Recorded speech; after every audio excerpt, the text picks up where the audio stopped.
पहली अपडेट ये है कि 20 जुलाई को ये हैमस्टर कॉम्बैट है, ये बड़े एक्सचेंज के ऊपर लिस्ट होने वाली है। अब होती है या नहीं होती आई डोंट नो, लेकिन अपडेट तो यही है। लेकिन विड्रॉल आपको तब मिलेगा जब ये किसी बड़े एक्सचेंज के ऊपर लिस्ट होगी। और बाकी सारे जितने भी कॉइन्स हैं उनका भी क्राइटेरिया यही होता है कि जब तक आप एक बहुत एक्टिव और बहुत बड़े कम्युनिटी को आप बिल्ड नहीं करते तब तक कोई भी कॉइन उन एक्सचेंज के ऊपर लिस्ट नहीं होती।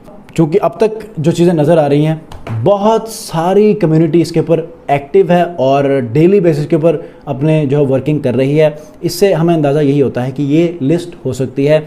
और इसी से अंदाज़ा लगाइए कि 20 मिलियन से ऊपर सब्सक्राइबर्स इनके यूट्यूब के ऊपर हो चुके हैं। और अगर आप डेली बेसिस के ऊपर आप इसकी ट्रैफिक देखें तो ये 100 मिलियन से ऊपर पहुंच चुकी है। ठीक है, कई जगहों पे 1.5 मिलियन का जिक्र किया जाता है। तो आप अंदाज़ा लगाइए कि कितनी बड़ी एक्टिव कम्युनिटी